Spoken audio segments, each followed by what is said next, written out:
Like most fast-talking, opinionated New Yorkers, I have an affinity for sarcasm. At 15, though, it's hard to convince anyone that sarcasm's a cultural thing and not a bad attitude.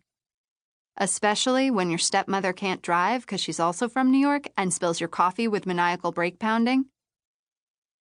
I wipe a dribble of hazelnut latte off my chin. It's okay. Don't worry about it. I love wearing my coffee. Vivian keeps her hand poised over the horn, like a cat waiting to pounce. All your clothes have holes in them. Coffee isn't your problem.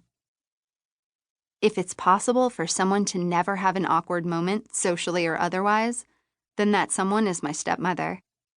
When I was little, I admired her ability to charm roomfuls of people. Maybe I thought it would rub off on me, an idea I've since given up on. She's perfectly put together in a way I'll never be. And my vegan leather jacket and torn black jeans drive her crazy. So now I just take joy in wearing them to her dinner parties. Gotta have something, right? My problem is, I don't know when I'll see my dad, I say, staring out at the well-worn New England homes with their widow's walks and dark shutters. Vivian's lips tighten. We've been through this 100 times. They'll transfer him to Mass General sometime this week. Which is still an hour from Salem. This is the sentence I've repeated since I found out 3 weeks ago that we had to sell our New York apartment, the apartment I've spent my entire life in. Would you rather live in New York and not be able to pay your father's medical bills? We have no idea how long he'll be in a coma. 3 months, 21 days, and 10 hours. That's how long it's already been. We pass a row of witch-themed shops with dried herbs and brooms filling their windows. They really love their witches here, I say, ignoring Vivian's last question. This is one of the most important historical towns in America. Your relatives played a major role in that history. My relatives hanged witches in the 1600s, not exactly something to be proud of. But in truth, I'm super curious about this place. With its cobblestone alleys and eerie black houses. We pass a police car with a witch logo on the side. As a kid, I tried every tactic to get my dad to take me here, but he wouldn't hear of it. He'd say that nothing good ever happens in Salem, and the conversation would end. There's no pushing my dad. A bus with a ghost tour ad pulls in front of us. Vivian jerks to a stop and then tailgates. She nods at the ad. There's a nice provincial job for you. I crack a smile. I don't believe in ghosts. We make a right onto Blackbird Lane, the street on the return address of the cards my grandmother sent me as a child. Well, you're the only one in Salem who feels that way. I don't doubt she's right. For the first time during this roller coaster of a car ride, my stomach drops in a good way. Number 1131 Blackbird Lane.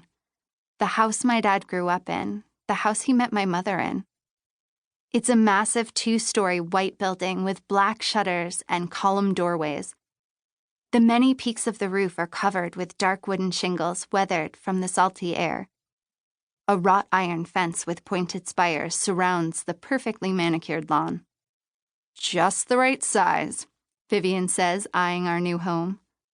The red brick driveway is uneven with age and pushed up by tree roots. Vivian's silver sports car jostles us as we make our way through the black arched gate and roll to a stop. 10 people could live here and never see each other, I reply.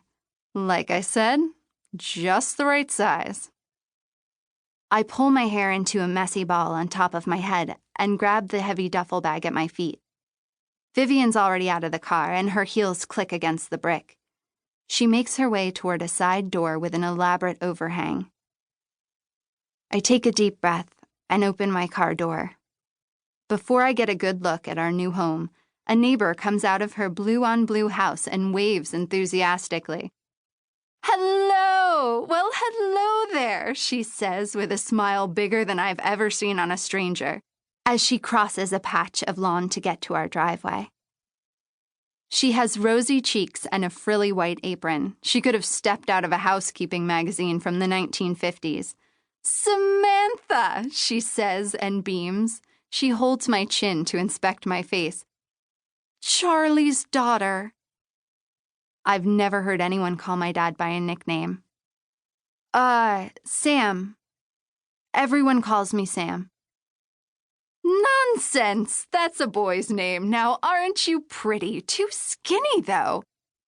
She steps back to get a proper look. "We'll fix that in no time." She laughs, a full tinkling laugh. I smile, even though I'm not sure she's complimenting me. There's something infectious about her happiness. She examines me, and I cross my arms self-consciously. My duffel bag falls off my shoulder, jerking me forward. I trip. "Jackson!" she bellows toward her blue house without saying a word about my clumsiness. A blonde guy who looks 17-ish exits the side door just as I get a hold of the duffel strap. "Come take Samantha's bag." As he gets closer, his sandy hair flops into his eyes. Blue. One corner of his mouth tilts in a half smile. I stare at him. Am I blushing? Oh, so embarrassing. He reaches for the bag, now awkwardly hanging from my elbow. I reposition it onto my shoulder. "No, it's fine." "This is my son Jackson. Isn't he adorable?" She pats him on the cheek. "Mom, really?" Jackson protests. I smile at them. "So you know my dad?" "Certainly. And I knew your grandmother. Took care of her and the house when she got older. I know this place inside and out." She puts her hands on her hips.